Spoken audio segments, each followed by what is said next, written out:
First of all, we have to admit that chiropractors are never going to be competent diagnosticians. They cannot be. You are denied the very tools of diagnosis. You can't run an angiogram, you can't run a neuroencephalogram, you can't run a biopsy, you can't run a myelogram, you can't even look into the eyes. I see chiropractors running around peering into eyes. They can't say a bloody thing because you cannot possibly see anything in the eye without putting drugs in there first. Why do you think the ophthalmologists put drugs in there? For fun? They put things in there because you can't see the grounds of the eye unless you do that. So all these chiropractors are lying to themselves, peering, oh yes, I see that, can you see it? They're poking people's eyes out. They have not a clue what they're doing. First of all, you can't learn diagnosis out of a textbook. That's why medical doctors study in hospitals, and they do rounds, and they do internships, and they do residencies, so they can see the sick patients and learn firsthand. You can't learn this stuff out of textbooks. So no chiropractor is ever going to be a competent diagnostician anyway. How would you like to be an incompetent diagnostician for the rest of your life? See, when you learn only incompetent diagnosis, now you have two choices. Either diagnose incompetently or don't diagnose at all. I've chosen not to diagnose at all. I don't want to be incompetent at anything I do. And then people say to me, well, the law says, you have to diagnose. No, you don't. Whoever told you that was lying. There is no law that requires a chiropractor to diagnose. There are many laws that require anybody who does diagnose to do it competently. Do you know there's never been a suit against a chiropractor, not one suit against chiropractors for refusing to diagnose? For saying to somebody, I'm sorry, I don't treat disease. I don't study to see what your disease is. If you want your disease treated, you have to go somewhere else. You would never have a lawsuit against you for doing that. The lawsuit comes when you say, yes, I will diagnose, and if you need medical care, I will refer you out, and your diagnosis is incompetent. And it's always incompetent. You have no chance of ever being competent as a diagnostician. There have been tens of thousands of cases against chiropractors for incompetent diagnosis. And still the idiots are telling us, well, you have to diagnose, the law requires it. That is simply not true. Well, the insurance companies won't pay you if you don't diagnose. That's true. But who said the insurance companies are out there to run your life or own your life? I would like to set your practice free from insurance companies. I would love to be able to give chiropractic back to chiropractors so that you can educate your community. The key to what I have to say deals with community education. And now I come into an awkward part of my talks because it almost sounds as though I'm practice building. And I want to tell you something. I don't care if you make another $100,000 a year. I don't care if you starve. Your income is not my concern. The size of your practice is not my concern, except there are people in your community that are not getting adjusted. And those other chiropractors are not about to introduce them to chiropractic. So I've got to build your practice or I can't get those people adjusted. My mission is to live in an unsubluxated community. My mission is to have an unsubluxated world. God, I'd love to be able to go to bed at night knowing that the people down in Washington, D.C. making decisions for war or peace or what I'm going to do with my money, I love all those decision makers and law passers to be unsubluxated. And I can't because half of them live in your district. You are their constituents and they are yours. And because you're treating backaches, they're never going to get adjusted till their back hurts. And if their back does hurt, they'll come to you for 8, 10, 12 visits till it doesn't hurt anymore. And then they go back to making the same bad decisions as they did before because they go back to being subluxated again. So in order for me to make this the ideal world, the unsubluxated world, I've got to teach you how to turn people on. That's my mission here. That's what this series of lectures is all about. To teach you why and to teach you how to get people to understand the common sense of chiropractic. Let's talk about your understanding of it. Hey, when you first heard this chiropractic, you thought so much about it, you bought it hook, line, and sinker, didn't you? I know when I heard about it, let me tell you my little background story, because this is fun. I was allergic. I had allergies, and the allergies developed into asthma, and I was sick. 5 months of the year, I couldn't lie down to sleep because I couldn't breathe lying down. So I had to sleep sitting up in a chair, gasping for air. Now, after a few years of this, taking this dope and the desensitization shots that made it worse, I finally was discussing it with somebody who said, you know, you may think I'm crazy, but you should see a chiropractor. Now, this is the first day of my life I heard the word chiropractic. I'd never even heard the word before. I didn't know what it was. And the guy who's telling me about it is virtually telling me I'm crazy if I go. You may think it's crazy, but go see a chiropractor. Now, this is back in 1954. I'd never heard the word chiropractor. Chiropractic was illegal where I was living. So I said, how do I find this guy, this chiropractor? What's he going to do? And he said, well, I can't tell you what to do, what he'll do, but you go see him, and he gave me the address. So I go to this address. Oh, this is over in South Orange, New Jersey. And I find the house number, but there's no sign outside. I'm not sure I have the right place. I walk up the door and I ring the bell. A slot opens in the door.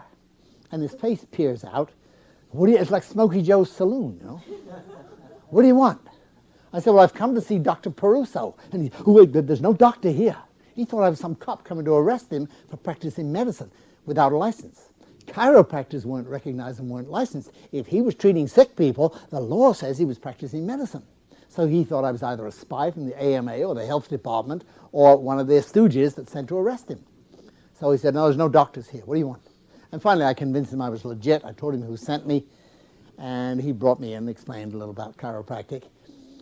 And before I left that day, I said, well, how do you become a chiropractor? I didn't want to, well, what is our education? Are you fit to treat me? That's not what I meant.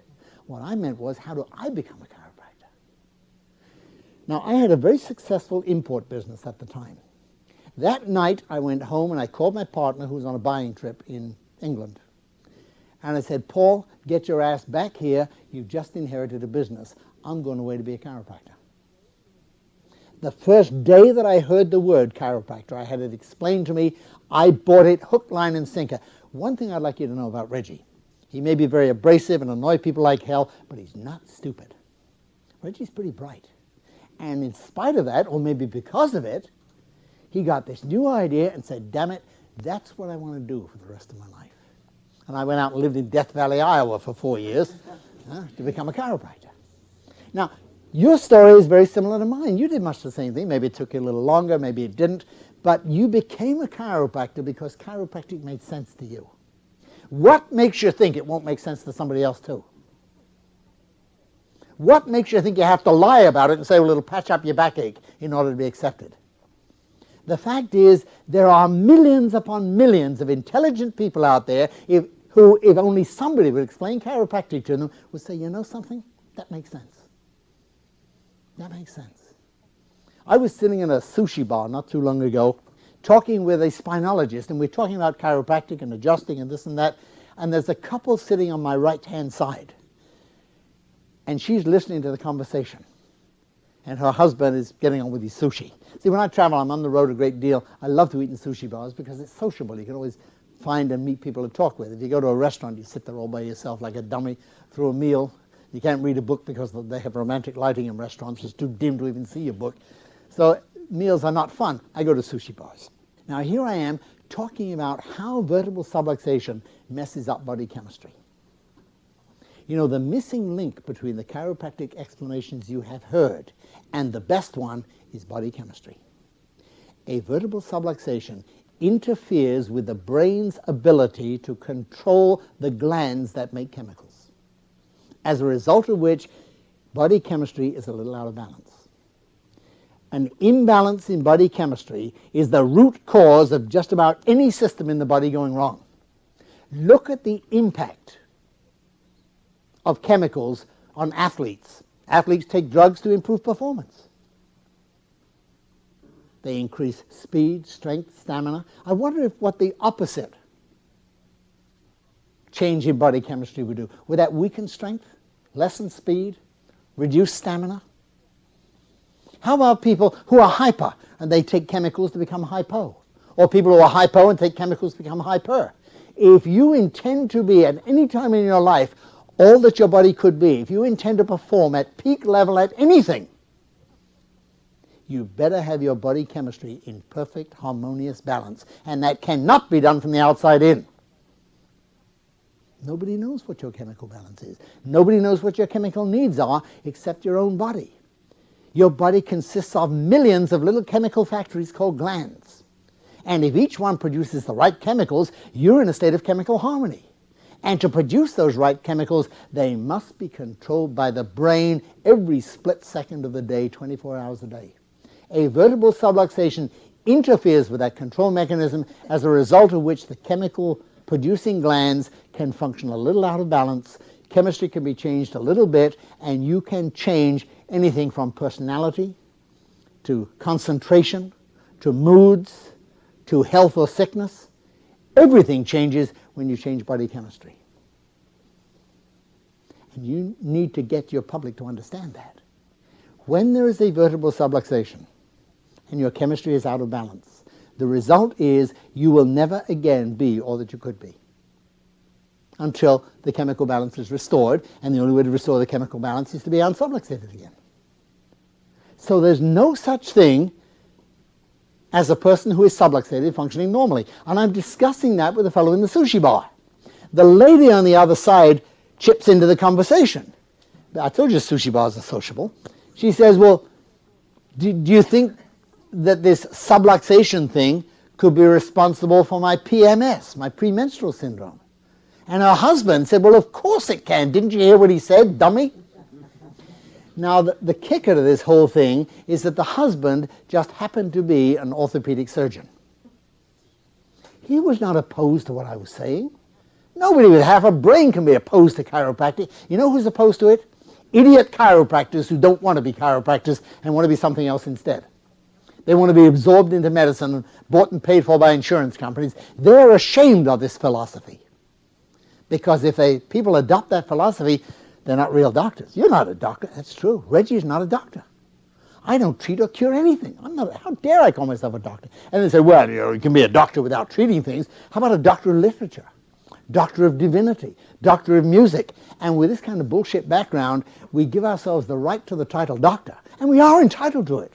If the word doctor just means learned man or teacher, then sure, we are doctors. But having adopted the title, we then go back to the dictionary and look up the first meaning of the term doctor, which means one who diagnoses and treats disease. And then they say to you, see, you're a doctor. You have a responsibility to diagnose and treat disease.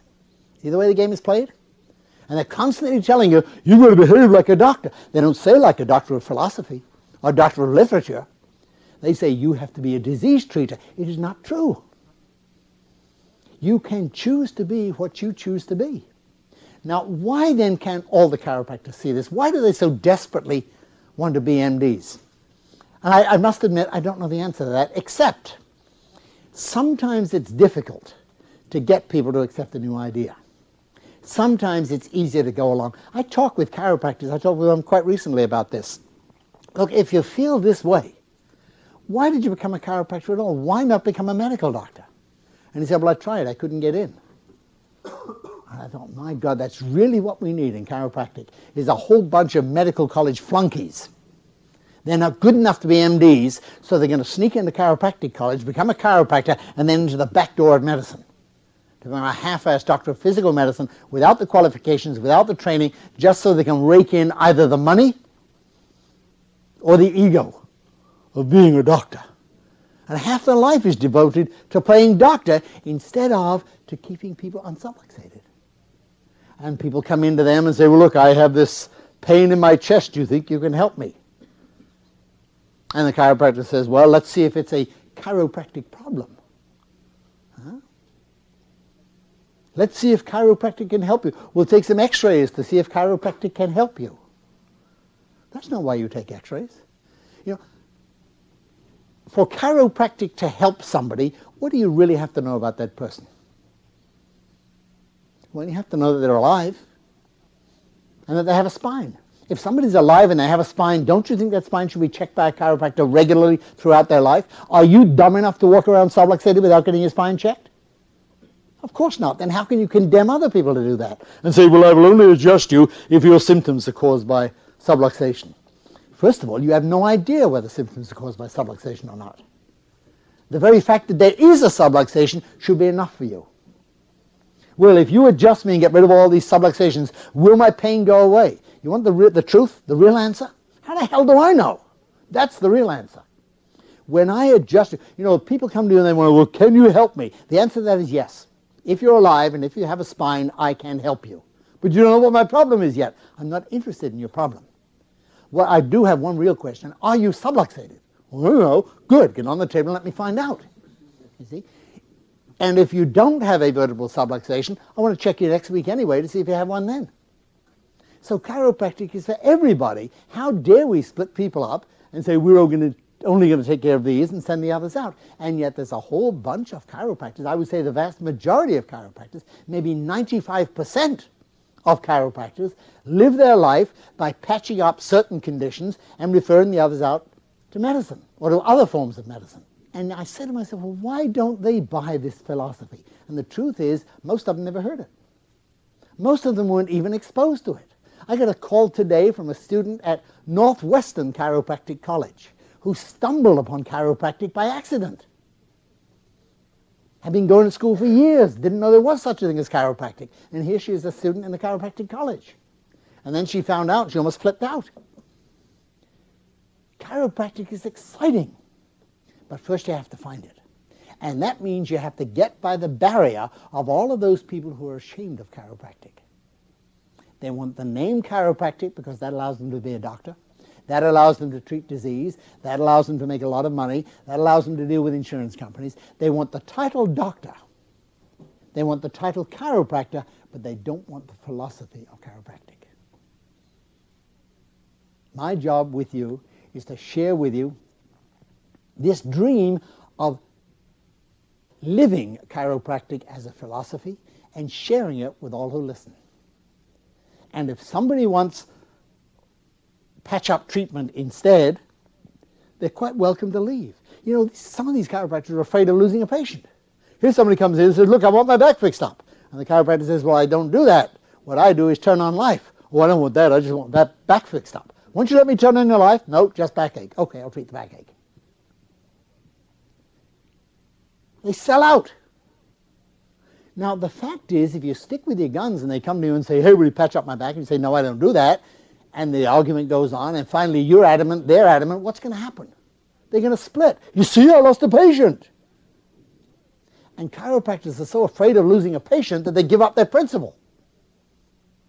And they say, well, I'll get him in on these grounds, on backaches, and then I'll teach him the rest. Don't ever kid yourself.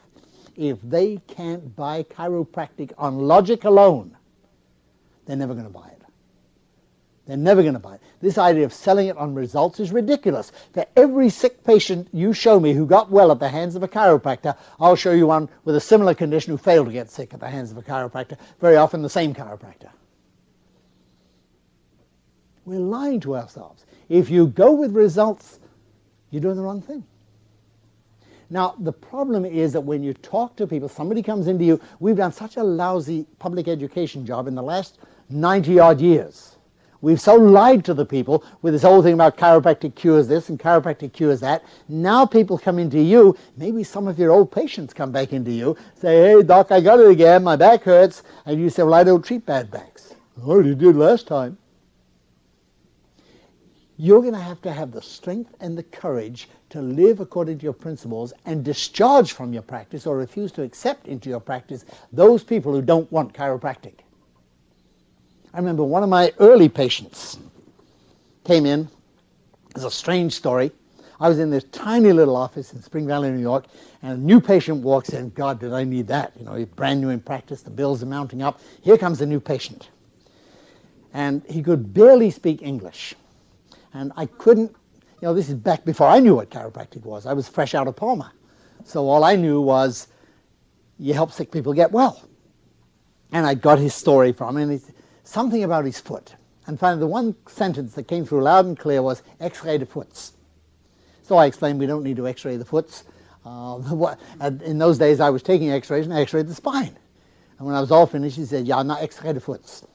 So this goes, and finally, I just sat him down. I tried to explain again what chiropractic is, and then he told me the story. He was on his way to see the orthopedic person. He thought he'd broken his ankle. His physician sent him on a referral to have an X-ray taken. He met a friend who said, don't go to that X-ray man, go to Reggie. So he came into me to X-ray the foots to take the X-ray to his orthopedic man. That's what he wanted. He wanted, and a lot of people are going to come to you and they want certain things that you don't sell. like backache treatment. If they come to you and want to buy a television set, what do you do? Say, okay, wait here, I'll go and get one? They come into you because they want their backache treated, and you say, hey, I don't treat backaches. But wait, before you run, at least let me sit down and explain to you what I do have. See, if you sell washing machines and somebody comes in and says, I want a television set, you don't say, I don't sell them, go down the street.